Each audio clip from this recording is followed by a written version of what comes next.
Thank you to my live and studio audience. It's your man Jay. Welcome to another episode of Dynasty Down Under, where you follow along with your 10, 12 favorite bandits who are here for a good time and also a long time since it's a Dynasty League. Welcome into our Week 10 Dynasty Fantasy Basketball recap episode. We're going to go back, look at our current standings this week. We have some breaking news from the NBA this morning.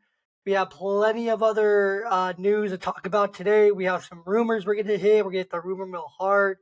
We got some injury news, and then we got some mailbag questions. So I'm ready if you're ready to get into it. So let's do it.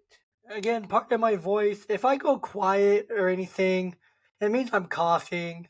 If there's like a weird pause, like if I stop a sentence mid sentence or something, I'm probably getting a drink of lemon water or something like that. So it's kind of where we're at. So where the league sits right now is currently we're week 10. I'm going to be 500 after this week at 5.5 after beating the Grannies. To Infinity When Beyond is projected to beat the Puzzini Dynasty. Thug Life is projected to beat Discount Presty this week. So that means that When Beyond will improve to 7-3, while Puzzini falls to 5-5. Presty will fall to 2-8, while Thug Life also improves to 5-5. Poppin' with Tebow is projected to win right now and improve to 9-1, while that blue guy will fall to 4-6. Mitchman 95 is expected to improve to 7-3 after this week, while All Balls No Bite will also fall to 5-5. Magic Claus is also losing to Pavola and Pavic, which will make them both 5-5 after this week. So it's mostly just a bunch of 5-5 teams. Top 6 make the playoffs. Playoffs are going to start in week 21. So we're right almost halfway between the regular season and the playoffs. So yeah, still a lot can happen. So that's kind of where we're at right now. So yeah, nothing crazy, nothing too crazy going on. But looks like we're just gonna have a bunch of 5-5 teams with a couple 7-3s, and a 9-1. So good teams across the board. We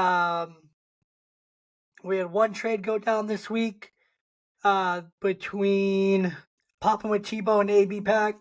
Poppin' with Tebow acquired Steph, Miles Turner, Kyle Kuzma, Cam Thomas, and Osar Thompson, a 2024, 5, and 26 first round picks, while AB Pack acquired Malik Beasley, Bam Adebayo, John Morant, 2025 third, and a 2025 six. It was a trade, to say the least, so that's where I'll keep it. So yeah, but we had some breaking news. As I was getting ready to record, some news broke. We finally had a regular in-season trade in the NBA. The Knicks received OG Anunoby and Precious Achua, while the Raptors will be getting back. Oh, and they also got who else did they get? They also got Malachi Flynn as well from the Raptors, and the Knicks are getting back. The Raptors are getting back. I'm sorry, RJ Barrett, Emmanuel Quickly, and a 2024 second, while also having an advantage of re-landing OG Anunoby to a contract extension worth less than his anticipated $40 million, which is huge. The Knicks look really good. They're not. This is exactly kind of what they said they wanted to do. They had the pieces and they had the draft capital to go and get a big piece, and so they went and got a big piece. Project the starting lineup now for the Knicks. You have Brunson, DiVincenzo, OG Anunoby, Julius Randle, Isaiah Hartenson, with Miles McBride, Quentin Grimes, Josh Hart, and Precious Achua coming off the bench. Of course, you also have Malachi Flynn, Evan Fournier, Jericho Sims, Taj Gibson as well to fill out the rest of that team. So they're a lot better now. The Knicks definitely got a bigger part of this trade with the newbie being willing to sign a contract extension here, stay here, take less than what he's on right now or wanted. He's currently in the third year, 3 out of 4 on a 4-year, $72 million deal. So that's gonna uptick real quick. Now for the Raptors. The Raptors are still a really good team. This hurts them, yes, but it also doesn't absolutely decimate them. Julius Randle, of course, as we all know, former top 3 pick, so a former lottery pick back in 2019. Former lottery pick. So we know this about Julius or RJ Barrett. Has he ever panned out or become exactly what he was hoped and drafted to be? He has not. Has he been very good for his career? Yes, he has. Want to pull up his basketball reference real quick. Give me just a moment here while I pull this up. But again, I think this trade works really well for both sides. I want to say Barrett did get a rookie scale extension, but I don't want to say that and not know. So let's see. So also with this trade, RJ Barrett returns to Canada, where he's from. So it's a homecoming for the 23-year-old. And again, this dude's only 23. He's in his 4th season in the NBA. Let's see. Trying to find his contract. Can't find it. So he's in his 5th season right now in the NBA. So I believe he's still playing on his rookie deal. But I want to be able to find his contract, but I'm having a hard time. I mean, this is the dude that was number 1 in his class. Over his career, he's averaging 18 points, 5 boards, 3 assists, playing a 2-3 kind of position. At 6'6", 42% field goal shooter, 34% from 3, 72% from the line. Those numbers are pretty in line this year so far. This is a good spot for RJ Barrett to go. Out of any, I think, the former one and done out of Duke, really good. Really, really, really good. I can't complain about this move for RJ Barrett. Let me try to go into the spell track real quick. See if I can find his contract. I know it's gonna be here. You just have to look in the right place. Normally RJ Barrett, he's one of the trending players right now. Look at that. And if while I'm searching here, remember I dropped a new episode of Ballboy Talk this morning over on YouTube and on the main podcast. Just talking about the baseball solstice as well as the pardon, as well as some NFL news and a playoff primer as well. Let's see. So he did sign his rookie scale extension. So he's committed to Toronto for at least the next 3 seasons after this year, which is huge for Toronto. Those rookie scale extensions are very team friendly. Looking at it, base salary of 25, 27, and 29. Right there. 2027, he'll be an unrestricted free agent. So the Raptors got them a piece. They got them a very affordable piece over these next 3 years. 3 years, $75 million. That's not bad. Plus whatever they have left to give this year. So probably about 3 years, $90 million or so left on this deal. 3.5, 3-ish. Well, no, they're only like 30 games in this year, right? 31. So you get 51 games this year, plus you're getting 3 years. So you're about three something years for RJ Barrett. So the more I look into this, the more I like it. I really do like this for him. I think this will be a good change of scenery, especially him going back to Canada will be really good. Now let's look at the other side. OG Anunoby. One of the best, if not the best, 3-and-D guards in the league. 2017 first round pick, number 23 overall out of Indiana. 26, he's in year 7. He has an expected player option next year for only $19 million. He will for sure decline that. So like I said, he'll for sure decline that, but he'll look to ink an extension. But I'm sure his team and him will look to work out an extension to stay with the Knicks long term. So I really like this team up front. I really like this deal up front for the Knicks. Getting a longer term piece, switch flopping in for OG Anunoby, who was for sure in his last year of that contract. Very team friendly deal. Emmanuel Quickly, 24-year-old guard, 25th overall pick out of Kentucky. We know that he's a role player. He's one of the best role players, six-mans in the league. He has a club option that looks like it's going to be, although it was exercised for this year. So he is going to be a free agent after this year. But he's a restricted free agent. So that means the Raptors will be able to match kind of whatever he's offered.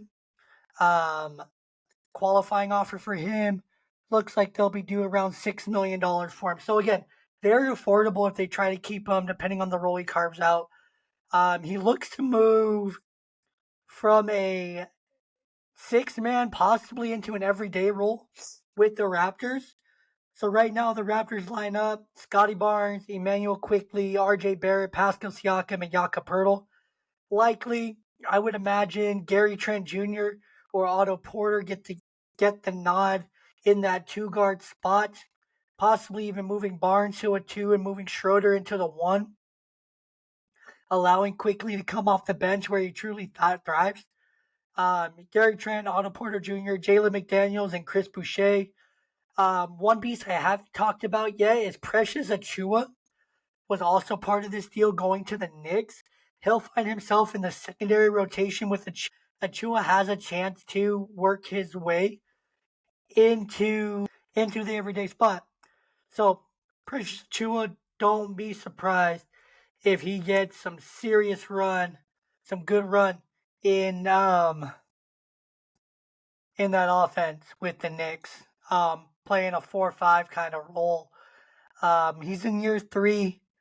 He's a restricted free agent. So again, it was a restricted free agent for a restricted free agent from Achiuwa for Quickly. Fills a huge need for the Knicks. Gives Achiuwa a great opportunity. He's looking at a qualifying offer of again around $6 million as well. He was a 2020 20th overall pick, so him and Quickly from the same draft. So pretty interesting there actually. And then Malachi Flynn, we don't have to talk about that. It looks like he was just an auxiliary piece thrown in here for whatever reason. And then a second round pick, which, as we know, second round picks are just second round picks. They're nothing crazy, nothing fancy. But what does this mean for your dynasty team? Well, for Jalen Brunson, Dante DiVincenzo, OG Anunoby, Julius Randle, Isaiah Hardison, it means a lot for Jalen Brunson. It means a lot for DiVincenzo, and it means a ton for Julius Randle. It just gives them another elite threat on the wing, elite defense, and I think it really boosters them up in that conference, in the Eastern Conference, from a 4 or 5, and this definitely puts them square at number 4, behind, of course, the Celtics, the Bucks, and the Sixers. But this almost move solidifies them at 4, especially once they get Robinson back. They'll be looking really good down the stretch. So I really like it. For the Raptors, this means that they could lose to the Pistons tonight. I hope not. I really don't think they will. They still got a great team. Without a newbie, the Pistons have been playing some hard. They want to win. They want to get back in games. They want to win. But essentially now, I saw a post yesterday. Essentially now, every single team is going to be playing the Pistons like it's Game 7 of the finals because they don't want to be the team that ended their losing streak.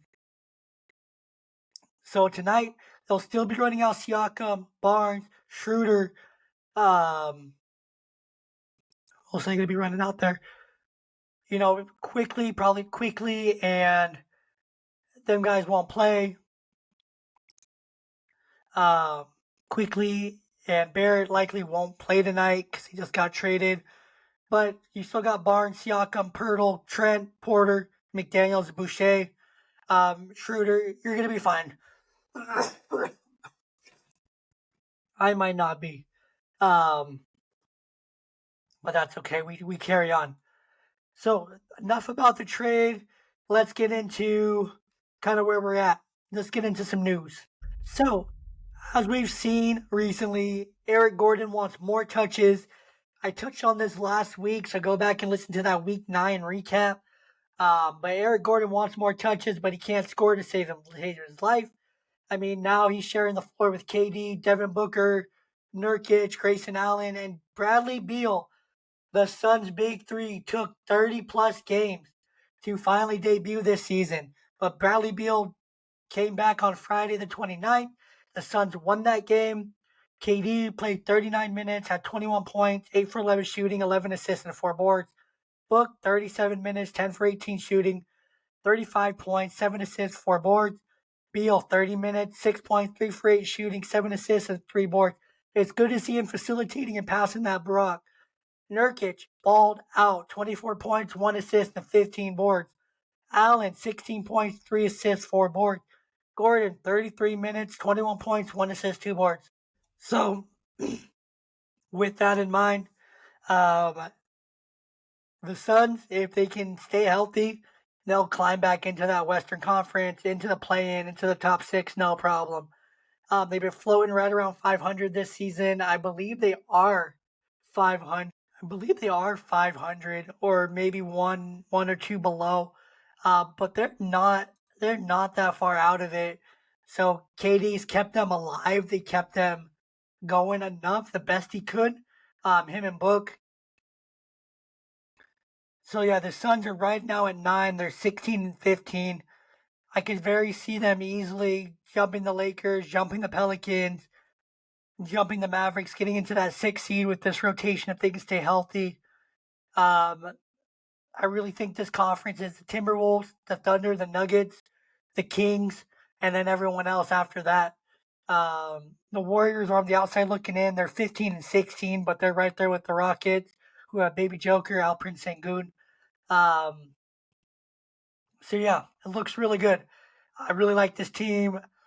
I would definitely try to go get Gordon. He's going to be the biggest beneficiary of Beal coming back, being able to get shots up, get minutes, get time, spelling those guys, keeping Book and him healthy, Book and Beal healthy. So he's going to rotate in and out a lot for those guys.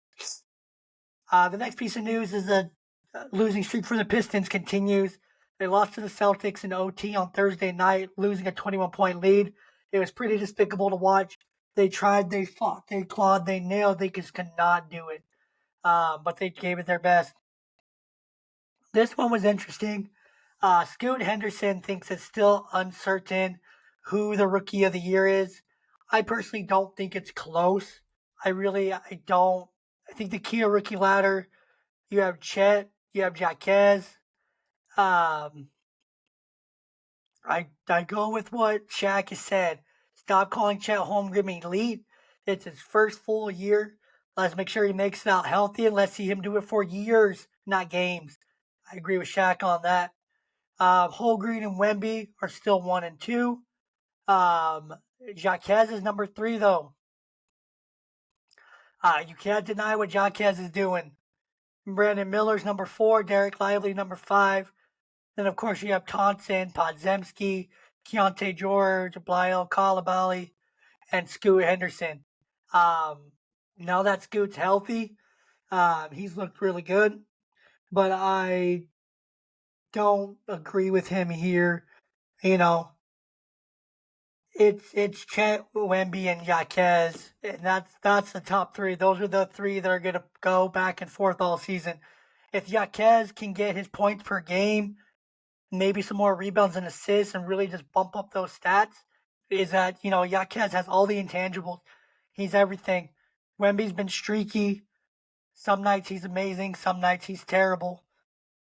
Chet Holmgren being carried by Shai, Jalen, Williams, and those guys around him. That Thunder team looks really good, but they need Chet to stay healthy, and they just need Chet to keep building and building and building and getting better and better and better and better and better. Shooting, passing, all the things. He needs to keep getting better. Just kind of an interesting thing here. Mark Lore and A-Rod are expected to exercise their option to acquire ownership interest of the T-Wolves and the Lynx. That's just a great thing. We've seen them take such a vested interest in this team, building into a winner, building into a team fans are excited about. And with the moves and the sacrifices they make, they are now a top seed in the West. And they're not looking to slow down. Ant, Cat, Gobert, this team looks really good. Really, really, really good. The Warriors are expected to be without Draymond well into January. I went super in depth about this last week, so go give it a listen. I talked about all the perspectives and everything I could find on Draymond in this situation. So they're expected to be out without him well into January, which is okay. I like it. The Warriors need it. Um, Again, the Warriors are a really good team. You got CP3, Steph, Clay, Kaminga, um, Looney. You still got Wiggins. Like they have a deep team. Podzemski, Moody, TJD. They got guys. They got guys. They just need to work those young guys in a little bit more, get them some more experience so that they can make a deep run this year. I like where they're at. Stick around 500 for right now. Get all the pieces back. Get hot. Go on a run. Climb that way back up into that 6 seed, which is very obtainable from where they're at right now. Like I said, it goes the Timberwolves, the Thunder, the Nuggets, the Kings, and everyone else. Probably the Suns at 5, but the Warriors can definitely be a 6 seed, no problem. They just got to get it together and mesh it out, hash it out. Let's see. Since John Morant returned, the Grizzlies are like 4-0 or 5-0 or 4-1 or something. He won Western Conference Player of the Week, and that's news in itself. Let's jump to the rumors. So, plenty of trade rumors today on the podcast. We're going to jump into those. First one here, the Pistons. They will not trade Bojan Bogdanovic. They want to win, and allegedly, if Bogey is a bench scorer next season, they still won't trade him. They're going to ride with Bogey and Bojan. They're going to ride with him. They're not going to let him go. The Hawks guard DeJounte Murray is apparently a target for the Lakers, which, sorry, like I said at the beginning, there's going to be some weird pauses. I don't love the Hawks moving him like I said last week versus moving DeAndre Hunter and Clint Capella, which I think would be better for the Lakers to have those kind of guys on their team versus DeJounte Murray. The Lakers have also been keeping eyes on Royce O'Neal and Dorian Finney-Smith. They really want to add some speed and athleticism to this roster, pick up the pace, and outwork teams with their athleticism and their hustle. I like the idea. DeJounte Murray, just Hawks, don't trade him. Y'all need to keep him. DeJounte, but obviously before today's trade with the Knicks, we're going to talk a little bit about the Knicks. He's an ideal target for the Knicks. Like I said last week, I didn't love this. I don't love the Hawks moving Murray, period. The Knicks, like I said last week, they had the contracts, the draft capital, make nearly any deal work. We saw it happen today. They were eyeing OG Anunoby. They got OG Anunoby. Quickly was the price. They didn't want to move him, but the right deal came up and they moved him. Dwight Howard, he wants back in the NBA and he's willing to try and save the Pistons. He's saying the all free agent team of, let's see, him, Isaiah Smith. Was it Isaiah Smith? Cousins, all those guys. Pretty much the all free agent veteran team. Let me see if I can find it. Here we go. He said, who would win them some games? IT, John Wall, Michael Beasley, DeMarcus, and me. All free agent team going to the Pistons. I don't hate that squad. I think that squad would bring a lot to that team. I think even getting a couple of these vet guys would bring a lot to that team, and because they desperately need some veteran leadership because they don't got none. Bojan ain't it. Isaiah Stewart ain't it. Like you got to go out and get your guys, get your pieces, get your vets. You need vets to thrive with that young team, and they could definitely turn it around and win some games. Toronto, they're currently 11th in the East. They have no plans to rebuild or sell key pieces. Well, that was false. I read that yesterday. But insiders also saw Siakam move over an OG move. Well, that didn't happen. There's no traction on any Siakam moves right now. So I don't see Siakam moving in the near future. Maybe closer to the deadline they're able to move him, but not right now. The Heat and Bucks are seen as landing spots for a potential PJ Tucker trade. I like that. Boston's monitoring the market for Kelly Olynyk, which I like that. I think that the Boston Celtics and the Utah Jazz are perfect trade partners. The Celtics need to upgrade their bench and their second unit. The Jazz have second unit players who were playing starting minutes. John Collins, Jordan Clarkson, Kelly Olynyk. Markkanen's also on the block apparently, but it's a long shot he gets moved. I'm seeing it from insider reports. So I don't buy that. There's also rumors going around about Embiid getting moved. To that, he says, I don't worry about that front office stuff, which is great. He shouldn't. The Sixers aren't eyeing Zach LaVine. There's no Zach LaVine sweepstakes they're looking at. The 76ers want two-way players who can help them get into control of the East. The East right now looks like it's four teams. The Celtics, the Bucks, the Sixers, and now the Knicks with the OG move. So we'll see what happens next, but I like those four teams battling it out for that East, that top of the East. The Warriors are 15-16. They need to do something. Wiggins, Draymond, trade them. Get that started small forward position to Kuminga. I love it. Let him run. Let Kuminga run. He needs to start. TJD, Podziemski, and Moody. Get those guys in the rotation. Get them minutes. You'll see this team soar. I'm telling you, I'm a Warriors fan. I'm telling you, I want to see it. I need to see it. I need to see it. So with that, that's all the kind of the rumors and the news I got right now. Let's jump over to the injuries. So there's lots of injuries to go around. Luka, Embiid, Butler, Jaylen Brown, Kawhi, Wemby. All these guys have been missing a lot of time with injuries, some games the last week or two. Embiid's been out since Christmas. Then you got guys like Gordon Hayward, Lonnie Walker, DeAndre Hunter, DeAndre Ayton. There's a bunch of guys just in and out of injury. Lakers, Gabe Vincent, he's out 6 to 8 weeks. Aaron Gordon's out. He suffered face and hand lacerations. LaMelo Ball's out. So just a lot of big names are out right now. But the other Ball brother, Lonzo Ball, he's going to start running again in January. He's been the number one dynasty pickup in the last few days since this news broke. Coach Billy Donovan said that the pain that he was experiencing has been eliminated, so he's pain-free. So hopefully that means a return to court, hopefully by the trade deadline for Lonzo Ball. I would love to see him back in the last third of the season. I think that'd be great for the Bulls. And that's really all I got.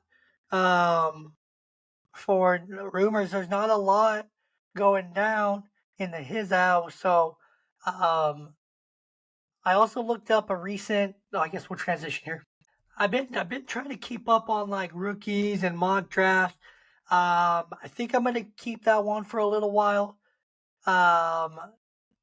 Just to kind of see where it shakes out since it's so up and down right now. If you want a really good mock draft to keep you informed of guys moving up and down, highly suggest Bleacher Report's 2024 NBA Draft. This week we've seen Kevin McCullough Jr., Kansas, rise from 47 to 17 on boards. Carlton Carrington has gone from off the board to number 10. Ryan Dunn's gone from off the board to 14. McCullough Jr. is from Kansas, Carrington, Pittsburgh, Ryan Dunn, Virginia, Trey Alexander, Creighton, KJ Lewis, Arizona, Reed Shepherd, Kentucky. Alexander's gone from 41 to 21. KJ Lewis has gone from off the board to 28. Reed Shepherd, also with Kentucky's gone from off the board to 36. Kentucky has a bunch of dudes that are all projected to be in the first round. Just so many in the first round. Fallers, DJ Wagner, Kentucky, continues to fall. 14 to 26. Justin Edwards, Kentucky, 7 to 18. Marco Jackson, Kansas, 21 to off the board. Mackenzie Mbakto, Indiana, 28 to off the board. Elliot Cadieu, North Carolina, from number 30 to off the board. Right now, your top 5 picks, your top 10, we're looking at the Pistons getting Rod Holland, G League Ignite. Washington Wizards picking up Nikola Topic, point guard, G League Ignite. We see the San Antonio Spurs possibly looking at Isaiah Collier with a third pick. Trailblazers landing Alexander Sarr, which I would love at 4. Grizzlies landing Zachary Reicher at 5. The Jazz landing Matez Bazulis at 6 from the G League. The Hornets landing Stephon Castle from Connecticut. Shooting guard, the Bulls landing Jacoby Walker. The Thunder via the Clippers landing Cody Williams, small forward from Colorado. That dude's a baller. And then the Spurs again landing another guard, Carlton Carrington as well. So those are just the top 10 right now. All those guys really could fall anywhere in the top 10. I personally think the top end of the draft is Ron Holland, Topic, Bazulis, and Alexander Sarr and Reicher, and that's pretty much it. Everyone else is kind of after that. Those are kind of your 1 through 5 in any order, really, depending on team need and desire and who they believe in most. All right, let's get into some mailbag. So, I saw this interesting post the other day. If Braun ended up on the Pistons, let's say next year somehow, let's say the Pistons go out and be like, we're going to go get Bronny James so we get LeBron here. It could happen. He could be in the second round, a second round pick. They could trade up for him. Who knows? We know Braun wants to play with his son. If he goes to the Pistons, LeBron goes there. Do they save that franchise? It's hard to deny LeBron, even when he's going to be 40 playing with his son. But I could see it. I could see it. I could see it. I hate it, but I can see it. Next question I got in. Who has more left to prove, KD or Kawhi? This came from a conversation I had over on Facebook. Based on a post I reposted. These guys have nothing left to prove. KD, Kawhi, Giannis, Jokic, Bron, Steph, and KD. When I said KD's got nothing left, Kawhi's the only one that doesn't belong on this picture. Why? KD's an all-time great player. He's always been the main attraction. He's always been a certified baller. Even at 35 year 15, he's absolutely balling and carrying the Suns team. Even after catastrophic Achilles injuries. He's a finals MVP. Yes, he went and joined the Warriors dynasty, but that Warriors team doesn't get to the finals without KD.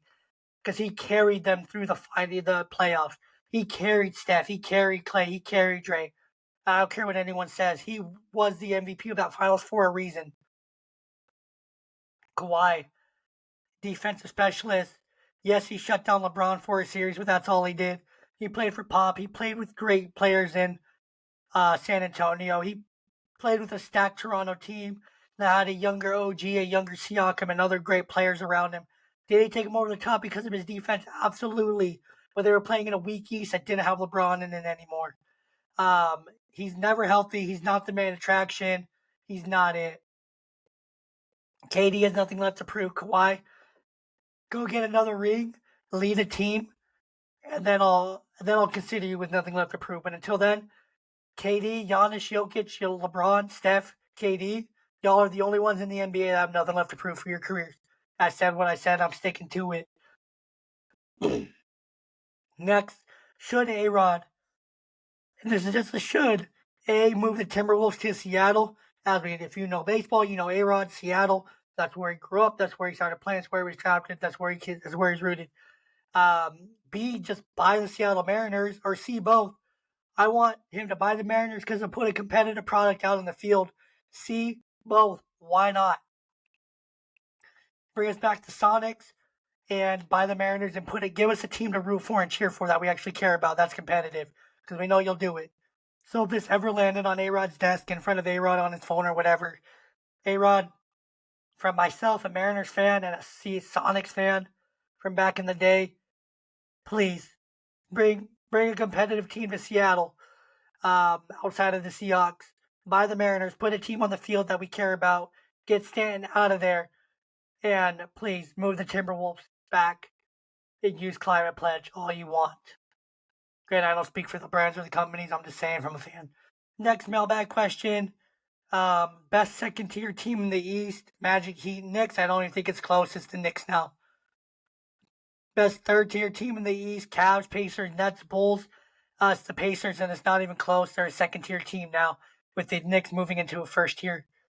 Do the Thunder have enough? And their win over the Knicks. SGA, 36, 7 boards, 8 assists, 2 steals, 2 blocks. Jalen Williams, 36, 3, 1, and 1 steal, 1 block. Chet, 22 points, 5 boards, 1 assist, 4 blocks. They also handled the T-Wolves.